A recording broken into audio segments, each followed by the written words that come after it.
අපි අද කතා කරන්න බලාපොරොත්තු වෙන්නේ 11 ශ්‍රේණියේ සාමාන්‍ය පෙළ විභාග ලියන දරුවන්ට ඉතාමත්ම වටිනා කොටසක්. මේක බොහෝ වෙලාවට මේ කොටස ළමයි අමාරුයි කියලා අතාරිනවා. හැබැයි මේක ඉතාම මේ වටිනා කොටසක්. ඒක තමයි යකඩ නිස්සාරණය. දැන් මේ යකඩ නිස්සාරණය ගැන කතා කරන්න කලින් යකඩ නිස්සාරණය කරන්නේ මේ පස් වලින්. ලෝහ නිස්සාරණය කරන්නේ ගොඩක් ඒවා ලෝහ ගන්න පස් වලින්. දැන් හිතන්න බලන්න පස් වල ස්වභාවයයි යකඩේක ස්වභාවයයි. එතකොට මේ යකඩ සහ පස් ස්වභාවය ගත්තාම සම්පූර්ණයෙන් වෙනස්. දැන් පස් ස්වල්පයක් ගත්තාම හයිය නෑනේ. හැබැයි යකඩ කෑල්ලක් ගත්තාම ඉතා තද ශක්තියක් තියෙනවා. පස් ස්වල්පයක් හයිය නෑ. හැබැයි යකඩ කෑල්ලක් ඉතා ශක්තිමත්. ගුණ ගොඩාක් වෙනස් මේ යකඩවල. එතකොට මේ පස් සහ යකඩ අතර තියෙන සංයෝග රසායනික කෙමිකල් එක රසායනික සංයෝගයේ වෙනස් වීම නිසා තමයි මෙයාලට මේ විශේෂ ගුණ ලැබිලා තියෙන්නේ. ඒකට මම පොඩි කතාවක් කියන්නම්කෝ. උන ගමක හිටිය එක මිනිස්සෙක් සිරිදාස කියලා. මේ මිනිස්සයා ටිකක් බොනවා. දැන් පන්සලේ හාමුදුරුවෝ ඒ ගමේ බණක් කියනකොට උදාහරණයට ගන්න මෙන්න මේ මිනිස්සයා. දැන් හාමුදුරුවෝ කියනවා බලන්න මෙන්න මේ නම කියලා මෙන්න මේ බේබදු මිනිස්සයා කොච්චර ගමට හිරිහැරයක්ද කියලා මෙයාගෙන් තමයි පටන් ගන්න සහ මෙයාගෙන් තමයි බණ ඉවර කරන්නේ. මෙයාට බයිනෝ ගොඩක් වෙලාවට. එතකොට දැන් දවසක් මේ මිනිස්සයා කල්පනා කරනවා ඉන්නකො මං හාමුදුරන්ට හොඳ වැඩක් කරන්න ඕනේ කියලා. දැන් මේ මිනිස්සයා යනවා පන්සලට හාමුදුරුවෝ හම්බෙන්න. ගිහිල්ලා හාමුදුරන්ට කියනවා හාමුදුරනේ වතුර බොන එක හොඳයිද කියලා අහනවා හාමුදුරුවෝ. හාමුදුරුවෝ කියනවා වතුර බොන එක කොච්චර හොඳයිද? වතුර ඇඟට හොඳයිනේ බොන එක. බොන්න කියලා කියනවා. ඊට පස්සේ මේ මිනිස්සු අහනවා මිදි කන එක හොඳයිද හාමුදුරනේ කියලා. ඒ හාමුදුරුවෝ කියනවා මිදි කන එක කොච්චර හොඳද? පළතුරක්නේ. හොඳයි. මිදි කන එක හොඳයි කියලා කියනවා. ඒකට මේ මිනිස්සයා කියනවා එහෙනම් හාමුදුරුවනේ මිදි වතුරයි එකතු කරලා හදන වයින් බොන එකත් හොඳයි නේද කියලා. දැන් හාමුදුරුවෝ අමාරු දාන්න තමයි මේ ප්‍රශ්නේ ඇවිත්. දැන් ඊට පස්සේ හාමුදුරුවෝ කියනවා මෙන්න මෙහෙම. හාමුදුරුවෝ ටිකක් දැනුගත් කෙනෙක් නේ. හාමුදුරුවෝ කියනවා මං උපාසක මහත්තයාට වතුර ටිකකින් ගැහුවොත් රිදෙයිද කියලා. මේ මිනිස්සයා කියනවා නෑ වතුර ටිකකින් ගැහුවොත් රිදෙන්නේ නෑනේ හාමුදුරුවෝ. දැන් මං උපාසක මහත්තයාට පස් ටිකකින් ගැහුවොත් රිදෙයිද කියලා. මෙයා කල්පනා කරලා කියනවා පස්නේ පස් වලින් නම් රිදෙන්නේ නෑනේ පස් ටිකකින් ගැහුවට එහෙම ගැටලුවක් නෑ කියලා කියනවා. ඒක හාමුදුරුවෝ කියනවා මම මේ පස් ටිකකුයි වතුරයි මිශ්‍ර කරලා ගඩොල් භාගයක් අරන් ඔයාට ගැහුවොත් රිදෙයිද කියලා. ඊට පස්සේ මේ මිනිස්සයා ඒක තේරුම් අරගෙන හිමීට මාරු වෙලා යනවා. ඉතින් මේ වගේ තමයි කිසියම් ද්‍රව්‍ය කීපයක් එකතු වෙනකොට ඒ රසායනික වෙනස් වෙනකොට විශේෂ ගුණ තියෙන දේවල් හැදෙනවා. දැන් අපි යකඩ නිස්සාරණය ගැන කතා කරනකොට යකඩ ගන්න පස් වලින්, ලෝහ ගන්න පස් වලින්. එතකොට මේ ලෝහ අඩංගු පස් වලට අපි කියනවා ලෝපස් කියලා.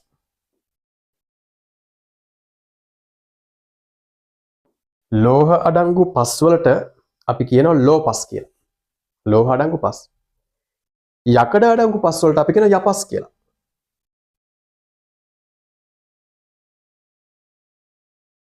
යකඩ අඩංගු පස් වලට අපි කියනවා යපස් කියලා.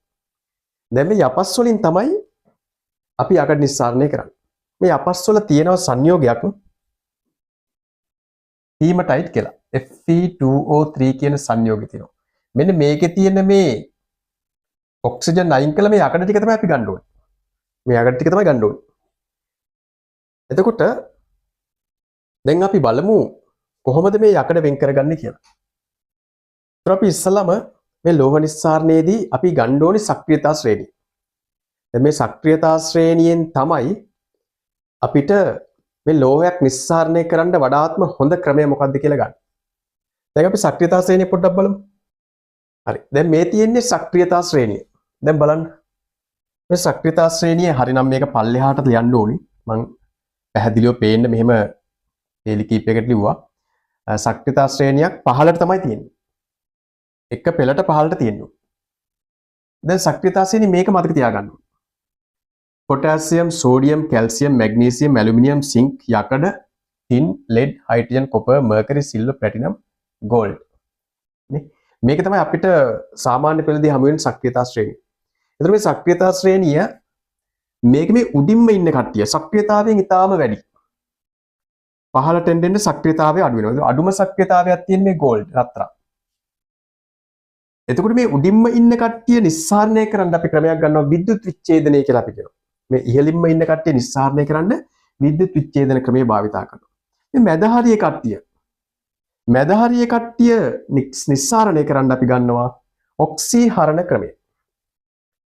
මැද හරිය කට්ටිය ඔක්සිහරණ ක්‍රමයෙන් තමයි නිස්සාරණය කරන්නේ. මේ පහළින්ම තියෙන අය මේ පහළින්ම තියෙන කට්ටිය එයාලා අපි ගන්නේ නිස්සාරණය කරන්න භෞතික ක්‍රම. දැන් රත්තරන් එහෙම අපිට පුළුවන් ගරලා ජල පහරකට අල්ලලා නිස්සාරණය කරගන්න පුළුවන්. වෙන මොකුත් කරන්න ඕනේ. ඒත් මේ වගේ එක එක ක්‍රම අපි භාවිතා කරනවා. අපි බලමු පොඩ්ඩක් මේ සක්‍රියතා ශ්‍රේණිය මතක තියාගන්නේ කොහොමද කියලා. ගොඩක් කට්ටියට මේ සක්‍රියතා ශ්‍රේණිය ගොඩක් ළමයිට අපහසුයි මේක මතක තියාගන්න. අපි බලමු කොහොමද මේ සක්‍රියතා ශ්‍රේණිය පාඩම් කරගන්න පොඩි කෙටි ක්‍රමයක්. මේ තියෙන්නේ පොට්ට සෝමේ කැලේ මැදින් ඇවිදිනවා සිනහ යද්දි තින් ලේනව හමු වෙනවා. කොල්ලන් රවටලා රියලවුන් පැන යනවා රත්තරනින් සක්‍රියතාව නිම වෙනවා. දැන් මේකේ බලන්න මේ පොට්ට කියන්නේ පොටෑසියම්, සෝමේ කියන්නේ සෝඩියම්, කැලේ කියන්නේ කැල්සියම්, මැදින් කියන්නේ මැග්නීසියම්, ඇවිදිනවා කියන්නේ ඇලුමිනියම්, සිනා කියන්නේ සින්ක්, යද්දි කියන්නේ යකඩ, ටින් කියන්නේ ටින් ලෝහෙමයි, ලේනව කියන්නේ ලෙඩ්, හමු වෙනවා කියන්නේ හයිඩ්‍රජන්, කොල්ලන් කියන්නේ කොපර්, රවටලා කියන්නේ රසදිය මර්කරි, රිලවුන් කියන්නේ රිදී සිල්වර්, පැන යනවා කියන්නේ ප්ලැටිනම්, රත්තරන්ින් කියන්නේ රත්තරන් අවුරන් නේ නැත්නම් ගෝල්ඩ්. ඔන්න ඔය මෙන්න මේක ඔයාලට පුළුවන් කෙටි ක්‍රමයක් විදිහට භාවිතා කරන්න සක්‍රියතා ශ්‍රේණිය අමතක වෙනවා නම් මේ ක්‍රමයට භාවිතා කරන්න. එතකොට මේ සක්‍රියතා ශ්‍රේණියෙන් අපිට පුළුවන් ලෝහයක් නිස්සාරණය කරන ක්‍රමය මොකක්ද කියලා හඳුනගන්න. දැන් අපි ඊළඟට යමු යකඩ නිස්සාරණය සඳහා. හරි. දැන් ඔයාලට පේනවා මේ යකඩ නිස්සාරණය සඳහා භාවිතා කරන උපකරණය. නේ? එන්න මේක තමයි යකඩ නිස්සාරණයට භාවිතා කරන්නේ. මේකට අපි කියනවා ධාරා උෂ්මකය කියලා.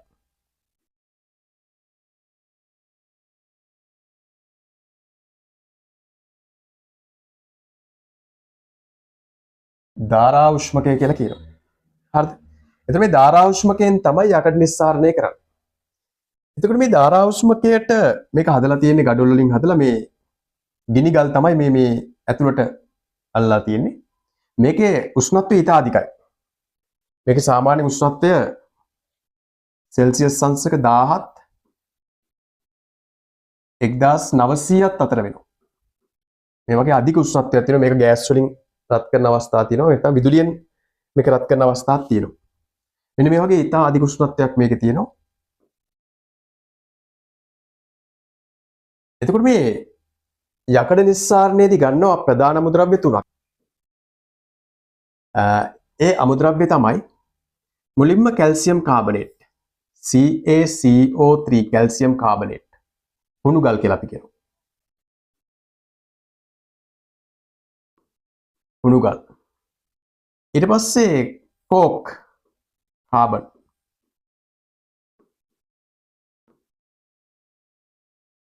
Calcium carbonate, coke carbon. ඊට පස්සේ හිමටයිට් Fe2O3 යපස්සේ මත හිමටයිට්.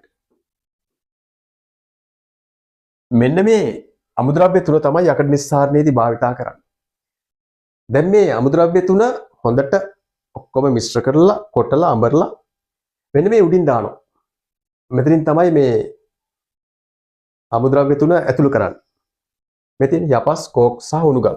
මෙන්න මේ තුන තමයි යකඩ නිස්සාරණයේදී භාවිතා කරන්නේ. මෙන්න මේ ටික මිශ්‍ර කරලා කුඩු කරලා මෙතනින් ඇතුළු කරනවා. ඇතුළු කරනකොට මේක ඇතුළේ තියෙන උෂ්ණත්වය නිසා මේකේ රසායනික ප්‍රතික්‍රියා කීපයක් සිද්ධ වෙනවා. අපි බලමු මේ රසායනික ප්‍රතික්‍රියා මොනවද කියලා. මේ තියෙන්නේ මුලින්ම අපි අර කියපු කෝක් වල තියෙන කාබන් ඔක්සිජන් එක්ක ප්‍රතික්‍රියා කරලා හැදෙනවා කාබන් ඩයොක්සයිඩ්. ඔන්න පළවෙනි ප්‍රතික්‍රියාව. කාබන් ඔක්සිජන් එක්ක ප්‍රතික්‍රියා කරලා හැදෙනවා කාබන් ඩයොක්සයිඩ්. මේ හැදෙන කාබන් ඩයොක්සයිඩ් ටික නැවත කෝක් නැත්නම් කාබන් එක්ක ප්‍රතික්‍රියා කරලා හැදෙනවා කාබන් මොනොක්සයිඩ් කියන සංයෝගය. මෙන්න මේ කාබන් මොනොක්සයිඩ් තමයි ඇතුළේදී මේ යකඩවල තියෙන ඔක්සිජන් ටික ලබා ගන්න. මේ යකඩවල තියෙන දැන් යකඩ හැදිලා තියෙන්නේ හිමටයිට් වලින්නේ. හිමටයිට් වලදී මේ යකඩ තියෙන්නේ. එතකොට මේ යකඩ හිමටයිට් වල තියෙන මේ ඔක්සිජන් ටික කාබන් මොනොක්සයිඩ් ගන්නවා. එතකොට යකඩ ඉතුරු වෙනවා. මේ තියෙන Fe2O3 කාබන් මොනොක්සයිඩ් 3ක් CO සමග එකතු වෙලා මෙන්න යකඩ හැදෙනවා. මෙන්න කාබන් ඩයොක්සයිඩ් වායුවත් හැදෙනවා. එතකොට මෙන්න මේ විදිහට තමයි යකඩ නිස්සාරණය වෙන්නේ. ප්‍රධාන පියවර 3යි. ප්‍රධාන සමීකරණ 3ක් කටපාඩම් කරගන්න තියෙන්නේ. මේක කටපාඩම් කරගන්න මේ තුලිත කරන්න යන්න ඕනේ නැහැ ඔයාලා මේ වෙලාවේ. මේ විදිහටම කටපාඩම් කරගන්න. මේ බලන්න. C ධන O2 CO2 CO2 ධන C දෙකක් CO Fe2O3 ධන 3ක් CO දෙකක් Fe ධන 3ක් CO2. මෙන්න මේ සමීකරණය තමයි ඔයාලට ගොඩක්ම වැදගත් වෙන්නේ. මෙන්න මේ සමීකරණ තුන පාඩම් කරගත්තා නම් ඔයාලට යකඩ නිස්සාරණය පුළුවන්. එතකොට දැන් මේ යකඩ හැදෙනවා.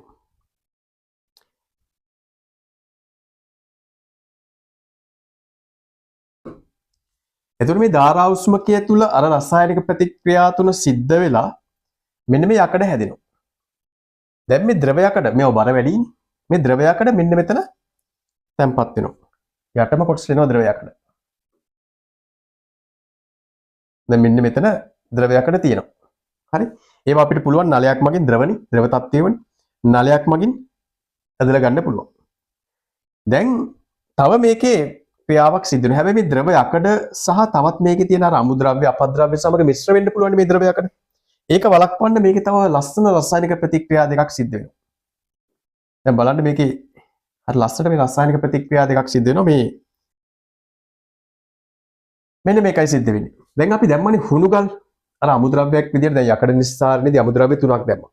හුණුගල්, කෝක්, හිමටයිට්. ඒකේ මේ හුණුගල් තියෙන්නේ.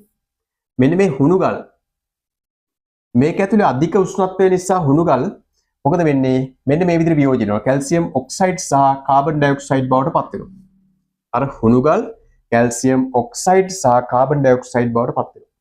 එතකොට ඔයාලට පේනවද මෙන්න මේ කැල්සියම් ඔක්සයිඩ් දැන් මේ පස්නේ අපි දාන්නේ යපස් විදියට දාන්නේ නේද? පස්නේ. පස් වල තියෙනවා සිලිකන් ඩයොක්සයිඩ්. ඒ කියන්නේ වැලි. ඇලුමිනියම් ඔක්සයිඩ් තියෙනවා. ඒ කියන්නේ මැටි. මේ වැලි සහ මැටි දැන් මේක තුල තියෙනවනේ. දැන් මේවා අයින් වෙන්න ඕනේ. ඒ හින්දා මේ හුණුගල් වියෝජනයෙන් දහණයෙන් සෑදුණු කැල්සියම් ඔක්සයිඩ් මේ සිලිකේට සහ ඇලුමිනේට සමග ප්‍රතික්‍රියා කරනවා. මේ කැල්සියම් ඔක්සයිඩ් සිලිකේට වැලි සමග ප්‍රතික්‍රියා කරනවා. ඒ කැල්සියම් ඔක්සයිඩ් ඇලුමිනේට මැටි සමග ප්‍රතික්‍රියා කරනවා. එතකොට සිලිකේට සමග කැල්සියම් ඔක්සයිඩ් ප්‍රතික්‍රියා කරාම කැල්සියම් සිලිකේට් කියන සංයෝගය හැදෙනවා. ඒ වගේම කැල්සියම් ඔක්සයිඩ් ඇලුමිනේට් සමග ප්‍රතික්‍රියා කරාම කැල්සියම් ඇලුමිනේට් කියලා සංයෝගයක් හැදෙනවා. එතකොට මේ දෙකට අපි කියනවා ලෝබර කියලා. එතකොට මේ ලෝබර අර අපි කලින් කතා කරපු යකඩ මත පාවෙනවා. මේ ලෝබර එච්චර බර නෑ සැහැල්ලුයි. මෙයා යකඩ මත පාවෙන්න පටන් ගන්නවා.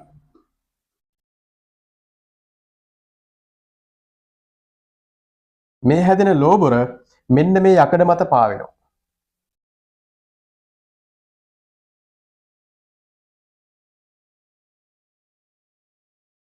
මේ ලෝබර මේ යකඩ මත පාවෙනවා.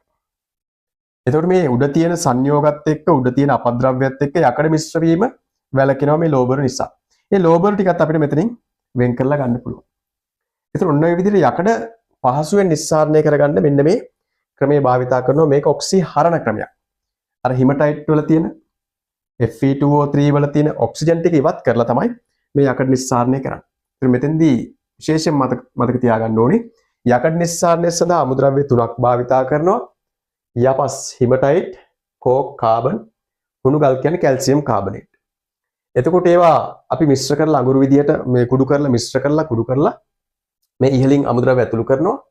ඇතුළු කරලා මේක ඇතුළේ උෂ්ණත්වයක් තියෙනවා. අධික උෂ්ණත්වයක් සෙල්සියස් අංශක 1000 ඉඳලා සෙල්සියස් අංශක 1900 දක්වා අධික උෂ්ණත්වයක් තියෙනවා.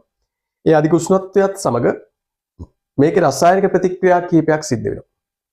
මොනවද රසායනික ප්‍රතික්‍රියා? C ධන O2 CO2 මොනවද රසායනික ප්‍රතික්‍රියා?